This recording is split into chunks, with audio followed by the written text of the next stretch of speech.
¿Qué es el ser humano? Es a lo mejor la pregunta más grande de todas. Hoy vamos a meternos de lleno en una respuesta muy específica, una que viene desde la teología para tratar de iluminar este misterio que nos toca a todos. Así que, ¡arranquemos! Esta frase captura a la perfección la paradoja en la que vivimos.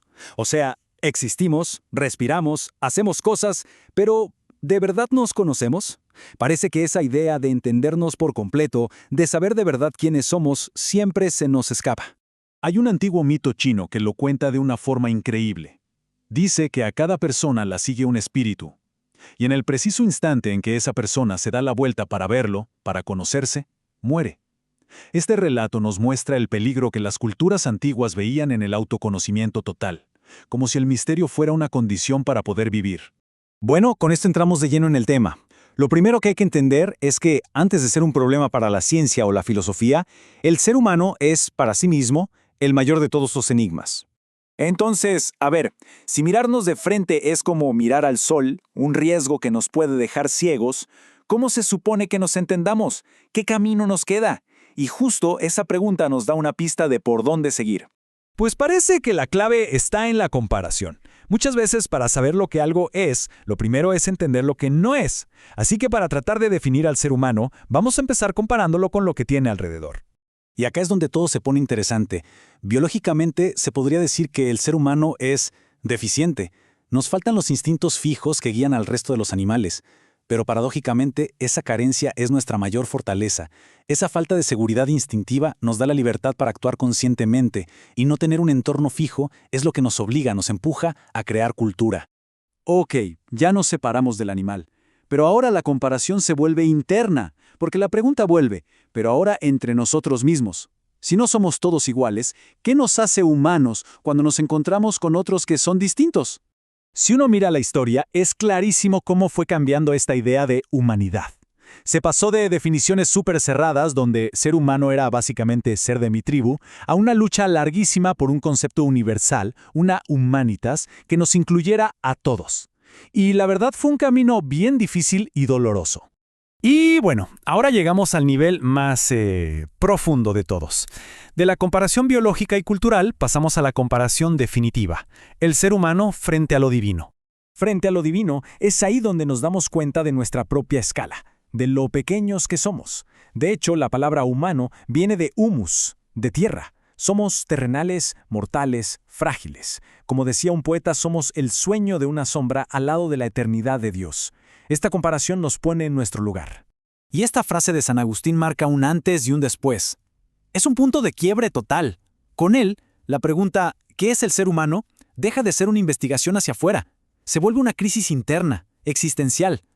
La pregunta deja de ser algo que uno se hace y pasa a ser algo que uno es. Y acá la cosa da un giro de 180 grados. La pregunta ya no la hace el ser humano que busca saber. Ahora, la pregunta se le hace al ser humano.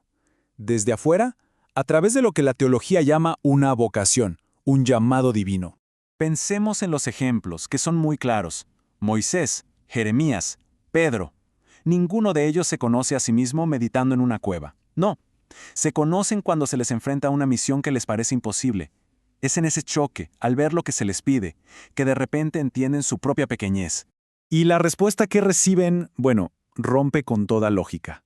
Cuando estos personajes preguntan, ¿quién soy yo para hacer esto? No les dicen tú eres valiente o tú eres sabio. La respuesta divina cambia el foco por completo. De quién eres tú a con quién estás. Esta es la respuesta. Así de simple, pero lo cambia todo. A Moisés no se le dice quién es, sino que se le asegura una presencia. La identidad ya no se busca dentro de uno mismo, sino en esa relación con lo divino que te acompaña en la misión. Y con todo esto como base, llegamos al corazón de este análisis, a la respuesta final, y vaya que es paradójica, que ofrece esta perspectiva sobre el misterio del ser humano. La frase en latín es ecce homo, he aquí el hombre, y se dice frente a la figura de Jesús crucificado. Es justo ahí, en ese punto de máximo abandono y sufrimiento, donde se nos invita a contemplar la verdad de lo que significa ser humano.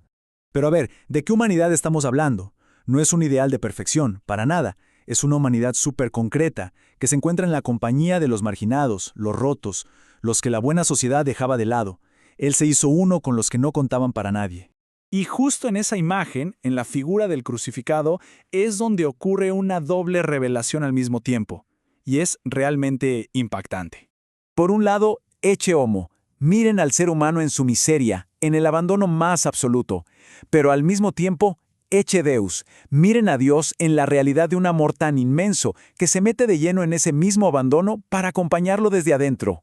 El filósofo Blaise Pascal lo resumió de una manera brillante. La figura del crucificado se presenta como ese camino intermedio que nos salva de dos abismos: la desesperación de vernos solos en nuestra miseria y la arrogancia de pensar en Dios ignorando nuestra fragilidad. En él, estas dos realidades se tocan. Ok, y entonces, ¿qué hacemos con todo esto? Vamos a cerrar tratando de definir esta perspectiva tan particular y ver qué significa para nosotros hoy. En resumen, de esto se trata. Una antropología cristiana no parte de una idea abstracta de un ser humano perfecto, no. Parte de la realidad concreta del sufrimiento, y sostiene que es en ese punto de vulnerabilidad compartida donde nos encontramos como verdaderamente humanos, unidos más allá de cualquier otra etiqueta. Y cerramos con esta pregunta, para que quede resonando. Si la verdad más profunda de lo que somos se encuentra en el rostro del vulnerable, del marginado, del que sufre, entonces, ¿cómo cambia eso la forma en que vivimos? ¿Qué nos exige esta revelación? Es una pregunta que, la verdad, resuena mucho más allá de la teología.